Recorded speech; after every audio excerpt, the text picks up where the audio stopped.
A tray crashed. Food scattered across the tile. E.J. Whitmore froze. His crutch ripped from under him, held high like a trophy. "Careful, limp," one bully sneered. The crowd howled. Phones shot up, red lights glowing like hungry eyes. Another shoved him, juice soaking his shirt. "Billionaire baby can't even stand." Chants echoed, cruel and rhythmic. "Fight! Fight! Fight!" Some kids laughed. Others just stared. At the far table, Amara Johnson set down her chopsticks. Quiet, steady, watching. The bullies didn't notice her stand. Not yet. And when she did, nothing in that glittering cafeteria, and justice always finds its voice.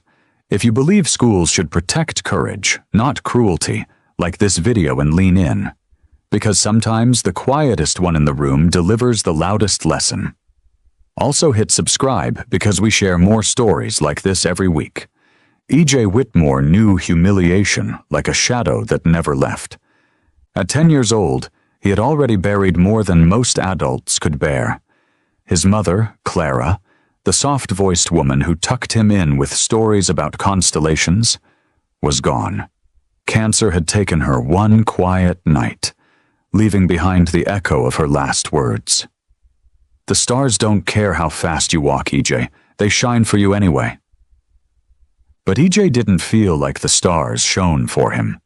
Not at Crestwood Academy. He walked with an uneven gait, each step uneven because of the condition he was born with. Every hallway became a gauntlet.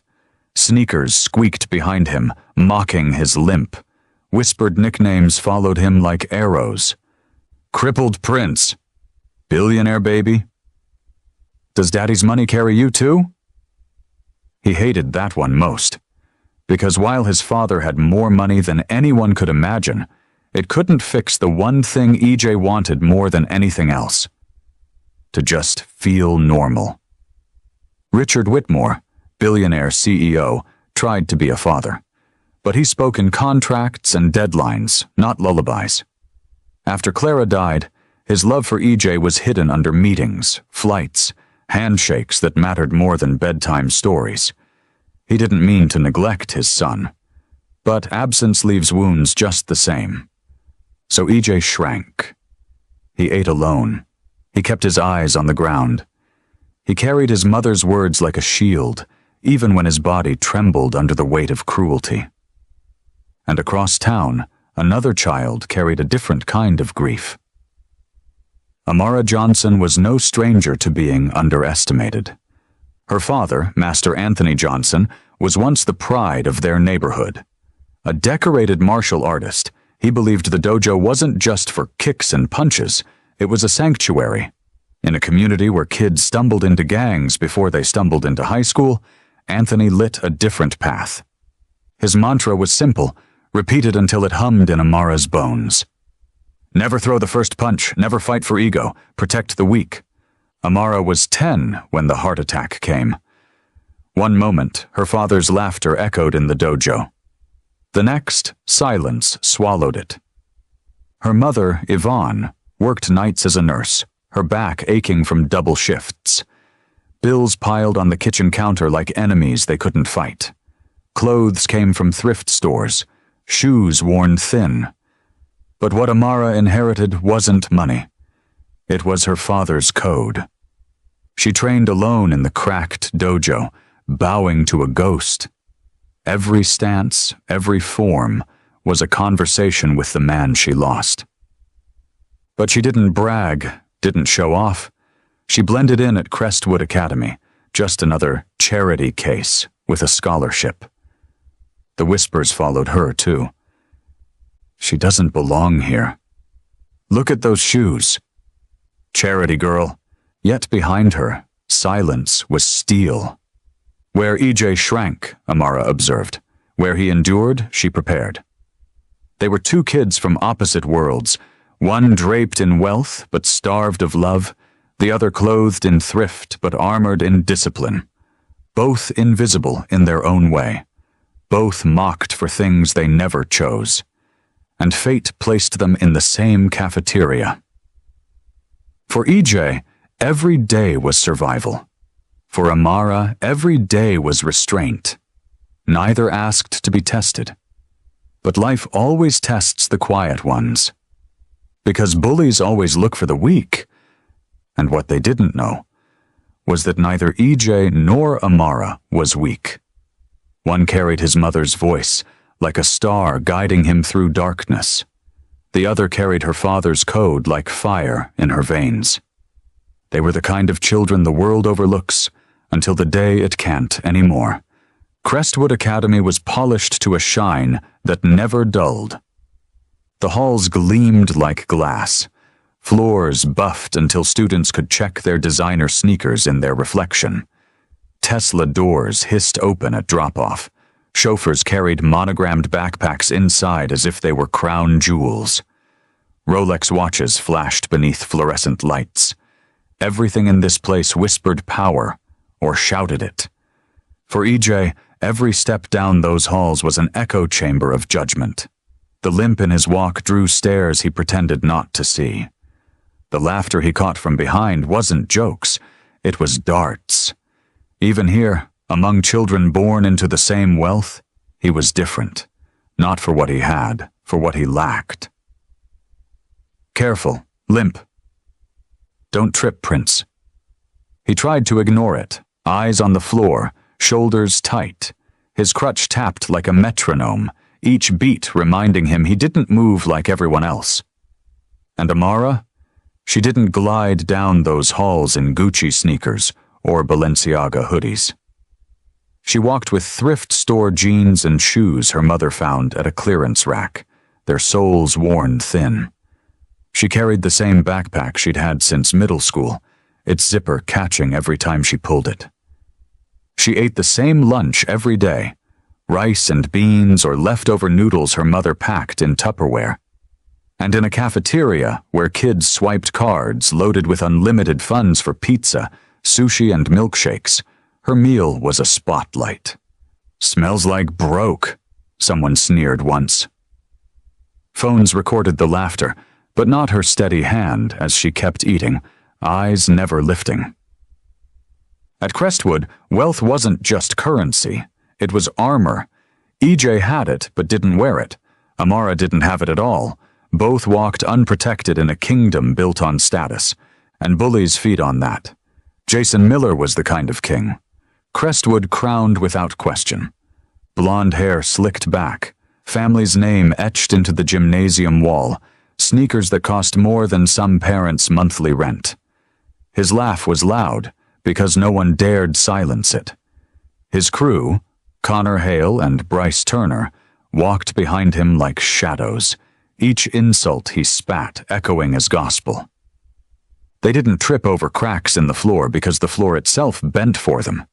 They didn't eat in corners because the cafeteria bent around their table, kids jockeying for a seat near their orbit. EJ? Invisible until they decided to see him.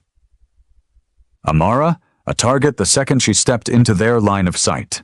The cafeteria was where the hierarchy drew blood. Phones angled at the ready, red recording lights flashing like hungry eyes. Cruelty wasn't just expected, it was content. Students didn't ask, "Should I stop this?" They asked, "Will this go viral?" It was a Friday, the room humming with end-of-week energy. Laughter bounced off polished walls. Trays clattered like cymbals. And then it happened. Jason's shadow stretched over EJ's table. His smirk was sharp, his eyes daring. Connor cracked his knuckles. Bryce pulled out his phone, already recording. One shove, one toppled tray. Juice spilling down EJ's shirt like a stain that wouldn't wash out. The cafeteria erupted. Not in outrage, but in glee. Gasps turned into laughter. Cruel chants began to stir. And in the far corner, Amara's chopsticks froze mid-air, her eyes locked on the scene. The battlefield was set, The shove came fast. Sharp. Cruel. Jason's palm slammed into EJ's chest, sending him stumbling backward. His tray tilted, crashing to the floor, milk bursting across the tiles in a white splash that dripped down his shirt like war paint. The cafeteria roared, not with outrage, with laughter. Phones tilted higher, recording from every angle. The chant began in the back, low at first, then louder. "Fight! Fight! Fight!" EJ's hands trembled as he reached for his crutch. But Connor snatched it up first, waving it overhead like a trophy. "Who wants it?" he jeered. The crowd howled. Some leaned over tables, eager for the show. Others hid nervous smiles, afraid to be next if they didn't laugh. The cafeteria wasn't just a room anymore, it was an arena. EJ's shoulders hunched. His breath came short and sharp. He wanted to disappear, to shrink into the floor. And then, Amara moved. She didn't rush, didn't shout. She rose from her corner table, every step deliberate, her face unreadable. Chopsticks still in her hand, she crossed the room like someone walking into the eye of a storm. At first, no one noticed her. The phones were all pointed at EJ, the billionaire's son humiliated in front of his peers. But then Jason caught her in his peripheral vision. His smirk widened. "Well, well, look who it is, the charity girl," Connor laughed, waving the crutch higher. "You his bodyguard now? You gonna limp with him too?" The cafeteria erupted again. Laughter, cruel echoes. But Amara didn't flinch. She bent down, not to confront Jason, but to pick up EJ's tray. She set it gently back on the table, then reached for his chair, righting it with calm, practiced hands. Her movements were slow, measured, controlled. EJ looked up at her, stunned. She didn't say a word, but her eyes locked on his, steady as stone. "You're not alone." Jason sneered.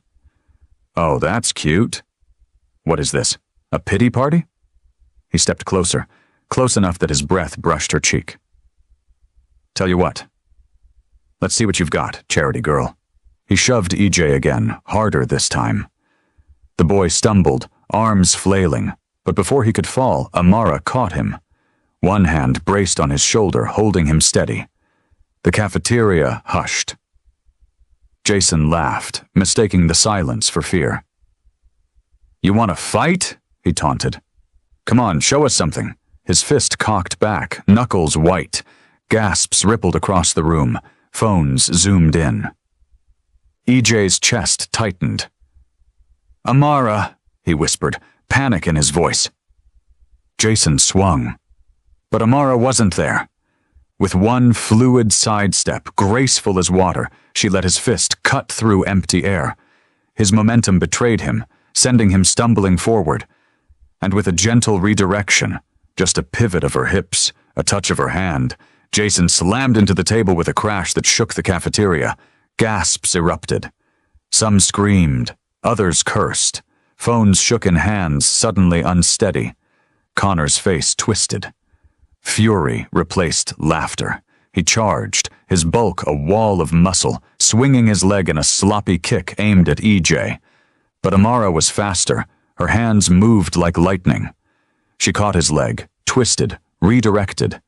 Connor flipped like a rag doll, landing flat on his back with a thud that rattled trays. Silence. The cafeteria was no longer laughing. It was watching. And for the first time all year, EJ Whitmore stood tall. His crutch returned to him by the calm, steady hand of the girl everyone thought invisible. Jason scrambled up from the table, face red, eyes wide with disbelief. The cafeteria was frozen, every phone camera locked on the one thing they never expected. Amara Johnson standing tall, calm, her breath steady, as if she'd simply brushed away a fly. She hadn't even raised her voice, hadn't thrown a single punch. Yet Jason lay sprawled, Connor groaning on the floor beside him. The silence was unbearable. And then someone whispered, "Did you see that?" Another, "She didn't even hit them." The realization spread through the crowd like fire. This wasn't rage. This wasn't luck. This was control. Jason staggered back to his feet, fists trembling. He lunged again, wild, desperate to reclaim the crowd. But Amara didn't move until the last second. Her body shifted like flowing water, redirecting his weight, guiding him past her with nothing more than balance and precision. Jason slammed into the cafeteria wall, the breath leaving his lungs. Phones shook harder. Gasps turned into screams. "What is that?" someone shouted. But Amara's expression never changed. She wasn't fighting. She was demonstrating. And somewhere deep inside her, another voice echoed. Her father's. The memory was sharp, as if it lived in her bones. A hot summer afternoon. The dojo smelled of sweat and old wood. Sunlight cut through the broken blinds, dust floating in golden beams. She was 10 years old, her fists clenched, tears burning in her eyes. "Dad, why can't I just hit them back?" she demanded. "They push me every day at school. They laugh at me. Why can't I show them I'm strong?" Master Anthony Johnson, her father, crouched in front of her. His GI was frayed, his knuckles scarred, but his eyes were calm. He tapped her fists gently until they opened. "Because, Amara," he said, his voice steady, "strength isn't about proving you can hurt someone. Strength is knowing you don't have to." She blinked, confused. But what if they don't stop? His smile was small, sad, but proud. "Then you stand, you move, you protect, but you never start. You never fight for ego. You fight for one reason only." He lifted her chin, his gaze locking with hers. "To protect the weak." Back in the cafeteria, those words thrummed through her veins. Jason staggered toward her again, panting, sweat dripping down his forehead. His arrogance was cracking, replaced by something unfamiliar. Fear. "Stand down, Jason!" someone shouted from the crowd. But he didn't listen. He swung again, clumsy, desperate. Amara pivoted, guided his arm, and with the same gentle redirection her father once showed her, sent him tumbling safely onto the floor. She didn't smirk, didn't gloat. She simply opened her palms and stepped back. Connor tried once more, roaring as if noise alone could intimidate her. He rushed forward, but Amara intercepted, catching his wrist mid-swing. In one seamless motion, she twisted, flipped him, and pinned him with just enough pressure to hold him still. The cafeteria erupted.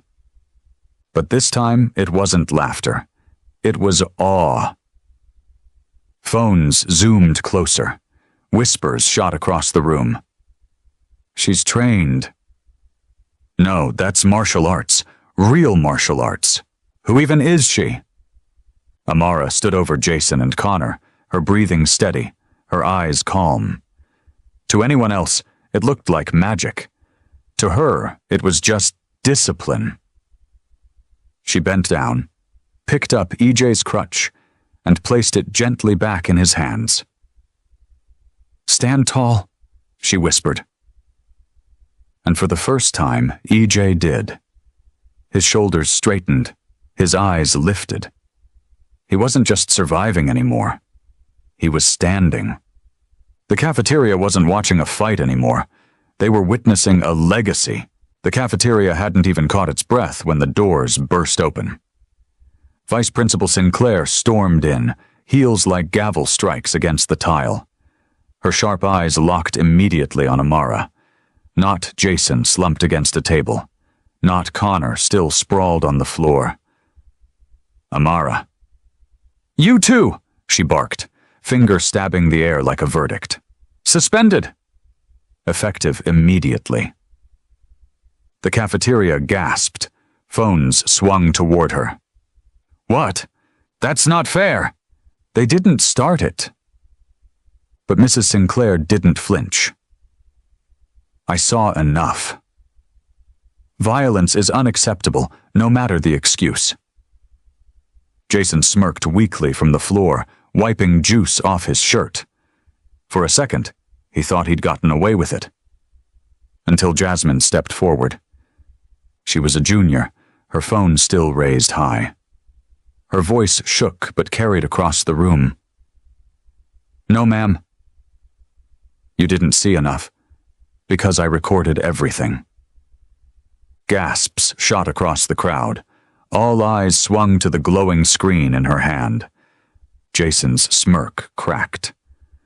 Connor shifted uncomfortably. Jasmine walked straight to the smartboard on the cafeteria wall. With a tap, her video lit up the screen. Jason's shove. EJ stumbling. Connor's kick. Amara moving, calm and precise, never striking first. The room was silent except for the sounds from the video. Jason's laughter, Connor's taunts, the cafeteria chanting, "Fight, fight, fight," before both bullies hit the floor by their own momentum. Mrs. Sinclair's face flushed crimson. That doesn't excuse... It shows the truth, Amara said quietly, her voice cutting through the air like a blade. We didn't fight for ego. We didn't throw the first punch. We only stood when we had to. The cafeteria erupted. Cheers, claps, even a few tears from kids who knew too well what it felt like to be cornered. Justice, someone shouted. Play it again, another yelled. Phones turned, now recording Mrs. Sinclair herself. She straightened, but her authority was crumbling under the weight of proof and witnesses. Jason tried to rise again, his pride desperate for one last gasp. This isn't over, he growled, pointing at Amara. But EJ, standing tall with his crutch steady, finally spoke. His voice trembled at first, then grew strong. Yes, it is. The room froze. EJ had never stood, never spoken back, not like this. His words landed heavier than any punch could. The chants swelled again, this time not for a fight, but for truth. Justice! Justice! Justice! Amara didn't gloat. She didn't even smile. She just placed a steady hand on EJ's shoulder and whispered the same words she had minutes earlier. Stand tall. And he did. For the first time, Crestwood's cafeteria wasn't ruled by arrogance or cruelty. It was ruled by discipline, by truth, by two kids who refused to break. By nightfall, the fight wasn't just Crestwood's secret anymore. The clip hit Instagram first. A shaky 40-second video with the caption, "Charity girl just folded the school bullies. Just discipline beats arrogance."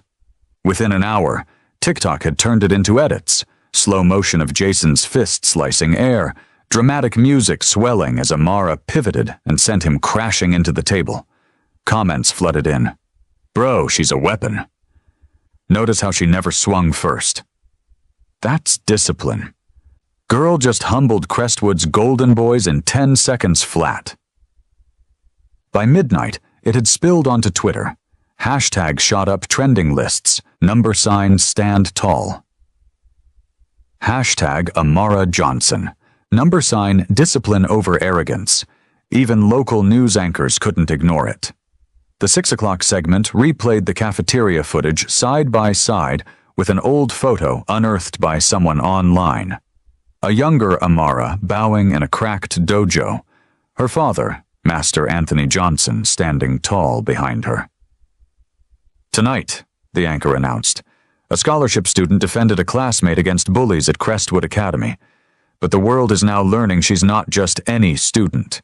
She's the daughter of a man many in Detroit remember, a martial arts instructor who taught kids discipline, confidence, and respect.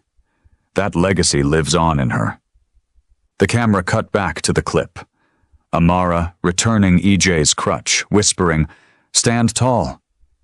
Millions replayed that line. Millions quoted it.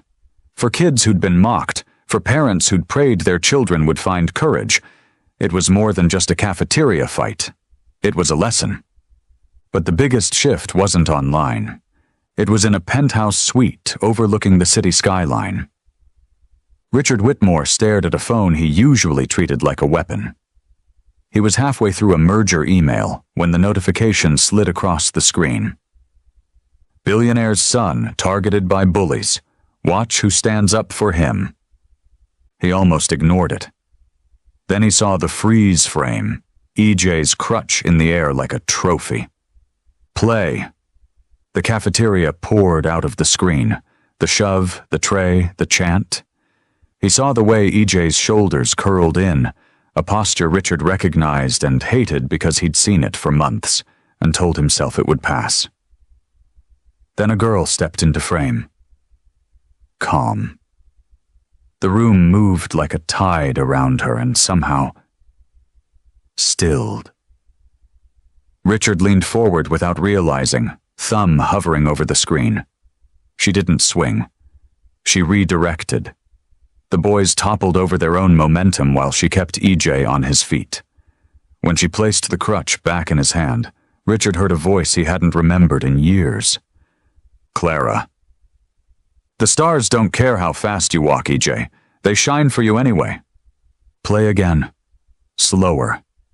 He watched EJ rise, watched his son say, "Yes, it is," with a steadiness that didn't belong to fear.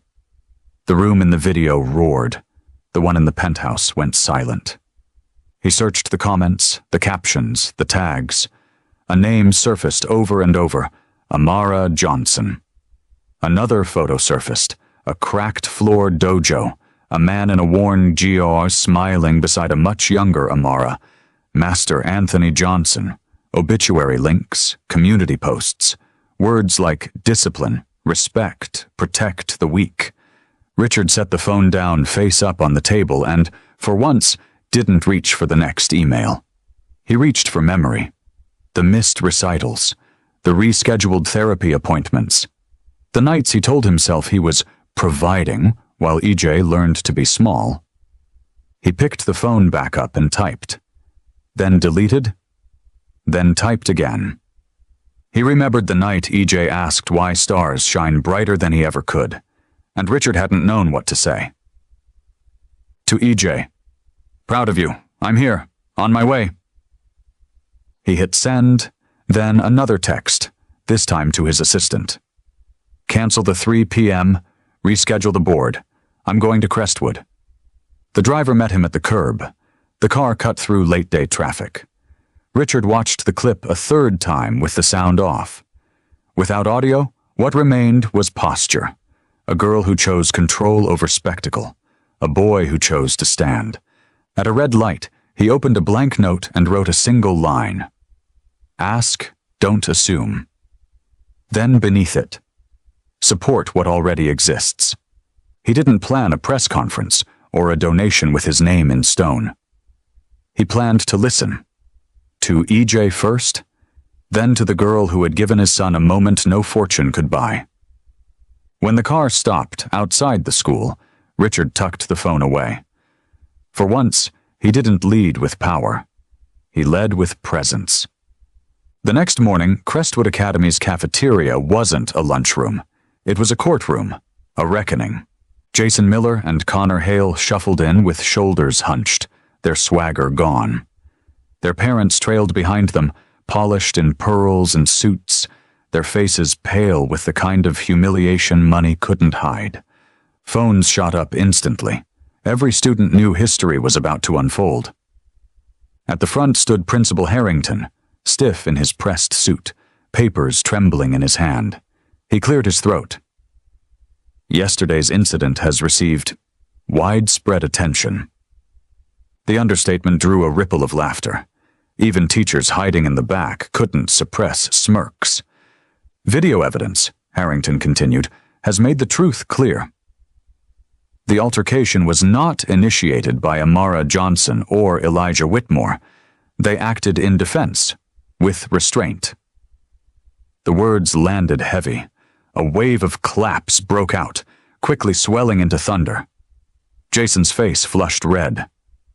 Connor shifted uncomfortably, eyes darting at the phones recording his shame. Jason. Connor Harrington turned, his voice flat. Your families have insisted you take responsibility. Jason's father gave him a firm shove forward. Jason swallowed hard, his voice cracking. I'm sorry. He glanced at EJ, then Amara. We shouldn't have mocked you. We shouldn't have pushed you. You didn't deserve that. Connor followed, jaw clenched. We embarrassed ourselves. And our families. Gasps rippled, not at the apology, but at how small their voices sounded compared to the laughter they'd once commanded. But Amara didn't nod. She didn't smile. She rose from her seat, calm, steady, her presence sharper than any fist. Don't just apologize to us, she said evenly. Apologize to everyone you've mocked, everyone you made small, because we weren't your first targets, just your last. The cafeteria froze. Her words cut deeper than any throw, any flip. Jason's lips trembled. Connor looked away. But then Jason turned, his voice louder this time. We're sorry. To everyone. Connor nodded, forcing the words out. We were wrong. The cafeteria erupted. Cheers, applause, stomping feet shaking the polished floor. The balance of power had shifted, permanently. In a penthouse high above the skyline, Richard Whitmore sat on the couch beside his son. For once, no emails, no contracts, just silence, broken only by the sound of EJ laughing softly at a clip of himself standing tall. Richard's voice cracked. Your mother always said someone would help you stand tall. I think we just met her. EJ looked at him, smiling faintly. No, Dad. She didn't just help me stand. She helped you, too. For the first time in years, Richard reached over and wrapped his arm around his son. No words, just presence. And in that moment, wealth and privilege felt smaller than two things money couldn't buy: courage and connection. They mocked a boy for his limp. They sneered at a girl for being quiet. They thought wealth and cruelty ruled the room. But when fists flew, it wasn't strength that silenced the crowd.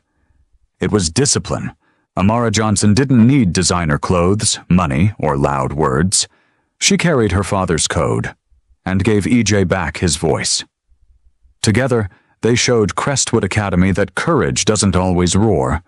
Sometimes it simply stands, and refuses to fall. And in a cafeteria built on privilege, two kids no one believed in taught everyone the loudest lesson. The calmest move can shake the loudest room. This isn't just about EJ or Amara. It's about every kid who walks the halls feeling invisible. Every parent who wonders if their lessons still matter. Every bully who thinks silence is weakness. Because silence isn't weakness. Sometimes silence is exactly what ends them. This is Black Stories, where the underestimated rise and arrogance collapses under its own weight. If this story moved you, like this video and share it. Share it for every child who's been mocked, for every parent who's prayed their child would find courage, for every voice that's been ignored until it finally stood tall. And subscribe for more stories like this. Because bullies only win when courage stays quiet, and courage only wins when we refuse to look away.